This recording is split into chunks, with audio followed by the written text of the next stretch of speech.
শুনি নাথাকিলোহেঁতেন। আৰু 4 নম্বৰ বৈশিষ্ট্য, ভাগৱত হ'ল দুটা সাপৰ সংমিশ্ৰণ, এটা মৰা সাপ, এটা জীয়া সাপ। মৰা সাপডাল হৈছে পৰীক্ষিত ৰজাৰ ডিঙিত, পৰীক্ষিত ৰজাই সমীক মুনিৰ ডিঙিত যিডাল সাপ আঁৰি দিছিল।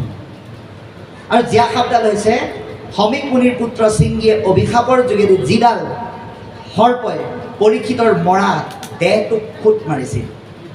এই দুইডাল সাপৰ সংমিশ্ৰণত এই মহাভাগৱত সৃষ্টি হৈছে।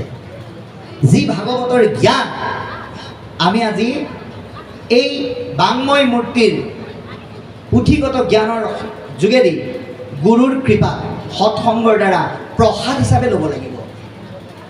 কিয় প্ৰসাদ হিচাপে ল'ব লাগিব?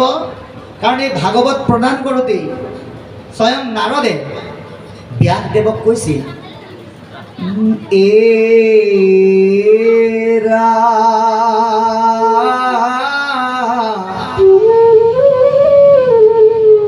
মহাহৰি প্ৰসাদে তৰিলো ঘোৰ মায়া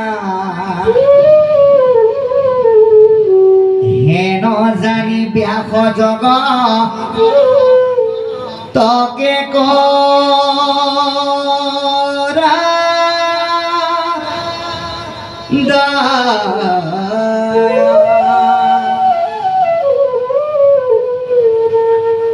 এৰা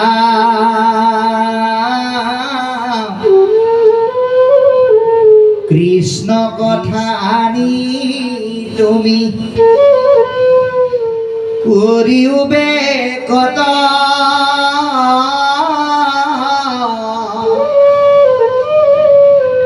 শ্ৰৱণ কীৰ্তন কৰি তৰু গজ গত হে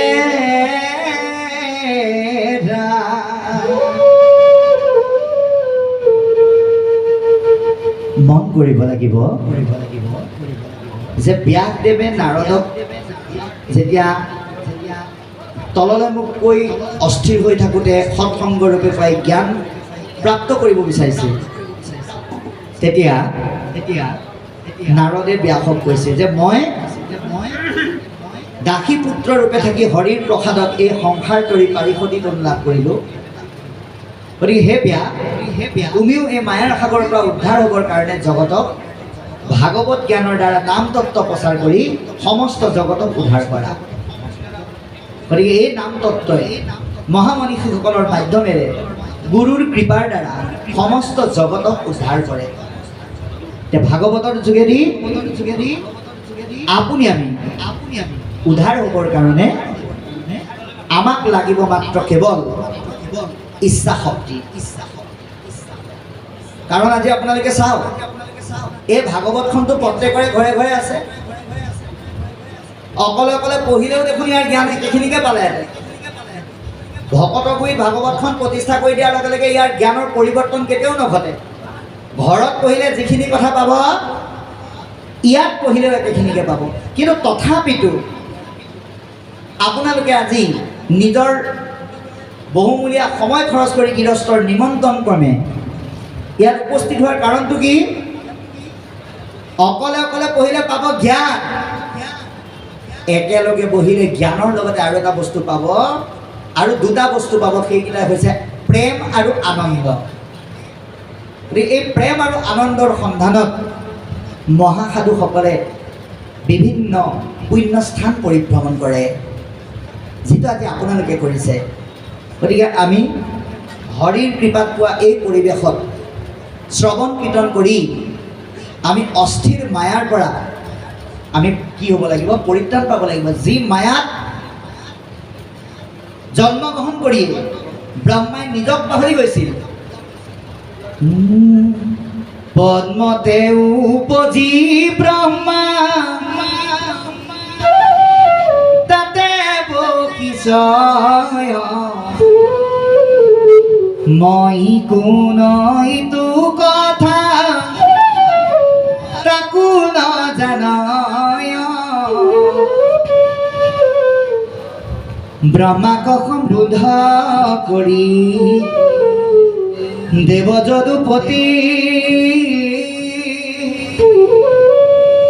চতুশ্লোকে ভাগৱত কহিলা সম্প্ৰতি।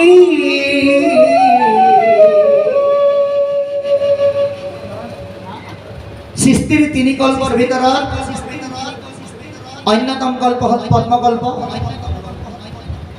এই পদ্মকল্পত জন্মগ্ৰহণ কৰি ব্ৰহ্মাই নিজকে পাহৰি গ'ল, মই কোন। ভাগৱতৰ দ্বাৰাহে পৰম পুৰুষ ভগৱন্তই ব্ৰহ্মাক স্বজ্ঞান প্ৰদান কৰিলে। গতিকে আমিও ভগৱন্তৰ ওচৰলৈ আহোঁতে আমি কি কৈ আহিছিলোঁ?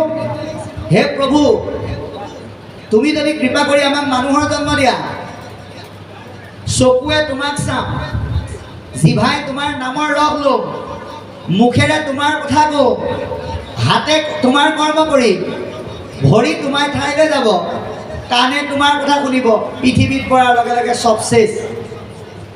মায়াত আবদ্ধ হৈ আমি পাহৰি গ'লোঁ। গতিকে আমাৰ ঈশ্বৰৰ ওচৰত কৰি অহা সংকল্পৰ স্মৃতি ঘূৰাই অনাৰ মূল শক্তি হৈছে ভাগৱত। গতিকে তাৰে আজি আপোনালোকে দশম স্কন্ধ আৰম্ভ কৰি ইতিমধ্যে একান্ত মনে শুনি আছে। ইয়াত কৈছে আপোনালোকে এতিয়া এই অধ্যায়ত গম পালে নন্দ যশোদাৰ লগত কৃষ্ণৰ মিলন। এতিয়া নন্দ আৰু যশোদা ভগৱন্তৰ কোনো জন্ম মৃত্যু নাই, তেওঁ অজনীজাত, কিন্তু জগতৰ লোকৰ কাৰণে, ভকতৰ কল্যাণৰ কাৰণে, সংসাৰৰ তাপক মোচনৰ কাৰণে তেওঁ অজনীজাত যদিও তেওঁ জুনিজাত হ'ব লগা হৈছে। এতিয়া সেই অনুপাতে যদি চাই তেওঁক জন্ম দিছে বসুদেৱ দৈৱকীয়ে, পালন কৰিছে নন্দ আৰু যশোদাই। বহুদিনৰ অন্তত আহি নন্দ আৰু যশোদাৰ লগত মিলন হৈছে।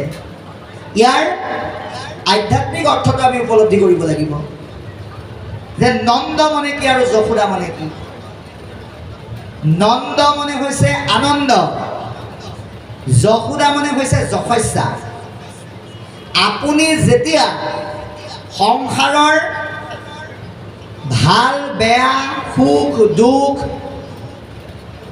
সঁচা মিছা এইবিলাকৰ পৰা আঁতৰি ভক্তি ৰসৰ যশস্যাৰ দ্বাৰা যেতিয়াই আপুনি আনন্দ কৰিব পাৰিব, তেতিয়াই আপোনাৰ জীৱাত্মাই কৃষ্ণৰ লগত মিলন ঘটিব। সেয়াই হৈছে নন্দ যশোদাৰ মিলন।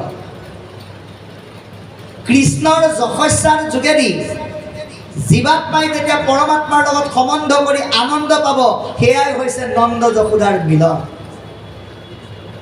এই মিলনৰ বাবে ভোগবাদী প্ৰৱণতাবিলাকক আমি কি কৰিব লাগিব? বিসৰ্জন দিব পাৰিব লাগিব। গতিকে নন্দ যশোদাৰ মিলনত কৃষ্ণৰ যি প্ৰেম, কৃষ্ণৰ লগত যি মহা সম্বন্ধ ইতিমধ্যে বৰ্ণনা কৰিলে। গোপীসকলক লগ কৰিছে, অৰ্থাৎ ভকতক লগ কৰিছে। গোপদে বেদ, বিপদে পাণ কৰা। কৃষ্ণৰ ৰসৰ মাজত ৰসিকতা বিচাৰি যিসকল একাত্ম হৈ থাকে সেয়াই গোপী। গতিকে তেওঁলোকে কৃষ্ণক লগ পাই পৰম আনন্দিত হৈছে, নিজৰ নিজৰ মনৰ অভিমত প্ৰকাশ কৰিছে। আৰু তাৰ পিছত এতিয়া কৃষ্ণই কৈছে, হেৰা গোপীসকল, মই তোমালোকৰ ওচৰলৈ আহোঁতে কেলেই দেৰি হ'ল জানা? পৃথিৱীত দিনক দিনে অত্যাচাৰ, উৎপীড়ন, মহা উৎপাত আৰু অসুৰসকলৰ প্ৰাদুৰ্ভাৱ বাঢ়ি গৈছে। সেইসমূহক মষিমূৰ আৰু নিৰন্তন কৰোঁতে মোৰ কিছু সময় লাগিল, যাৰ কাৰণে মই তোমালোকৰ ওচৰত আহি যিমান সোনকালে পাব লাগিছিল সিমান সোনকালে পাব পৰা নাই। এই কথা এতিয়া ভগৱান কৃষ্ণই সকলোৰে আগত ব্যক্ত কৰিছে। গতিকে অকণমান পাঠ আগবাঢ়িব, আমি আকৌ আলোচনা আগবঢ়াম।